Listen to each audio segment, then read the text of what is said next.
फाइलों में गांव के मौसम गुलाबी हैं, मगर ये आंकड़े झूठे, ये दावा किताबी है। आज योगी सरकार ने उत्तर प्रदेश में एक बड़े आकार का बजट पेश करके उत्तर प्रदेश की जनता को एक बार फिर आंकड़ों के भ्रमजाल में फंसाने की कोशिश की।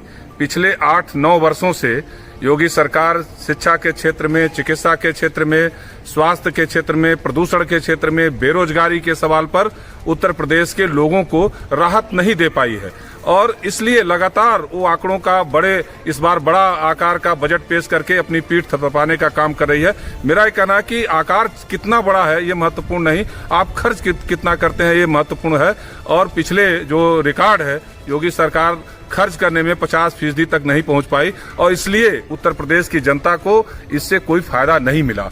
उत्तर प्रदेश में शिक्षा में छात्रों के अनुपात में शिक्षकों की भर्ती नहीं है, बेरोजगारी 15 से 25% के ऊपर लगभग है। उत्तर प्रदेश में किसानों की आय दुगनी नहीं हुई जिस पर आप सरकार में आए थे। उत्तर प्रदेश के अंदर आपने इंफ्रास्ट्रक्चर की बात की, अपने स्वयं के गोरखपुर में आप लगातार 9 वर्षों से अब मेट्रो लगेगा, मेट्रो स्वीकृत हो गई और अभी तक मेट्रो की आधारशिला नहीं रखी जा सकी।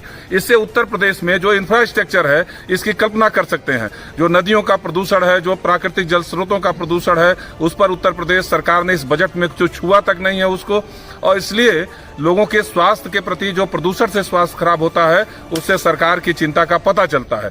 निश्चित रूप से ये सरकार जो बजट है, क्योंकि योगी जी लगातार हेलीकॉप्टर से दौड़ते हैं इसलिए उन्हें सच्चाई नहीं पता है।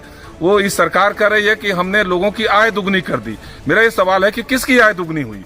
पूंजीपतियों की आय दुगनी हुई कि आम आदमी की दुगनी हुई?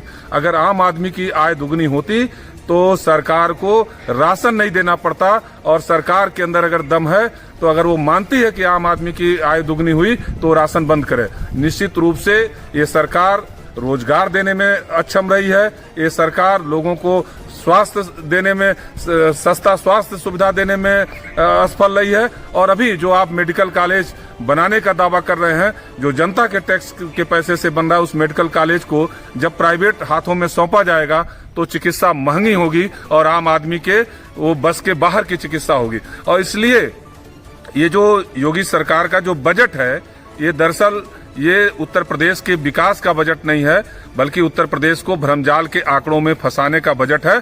लेकिन इस सरकार को इस बात को समझना चाहिए कि उत्तर प्रदेश के लोग पिछले 9 वर्षों से जो देख रहे हैं वो इस बात को महसूस कर रहे हैं और इसलिए मेरा ये मानना है कि ये उत्तर प्रदेश में विकास का बजट नहीं बल्कि उत्तर प्रदेश सरकार के विदाई का बजट है।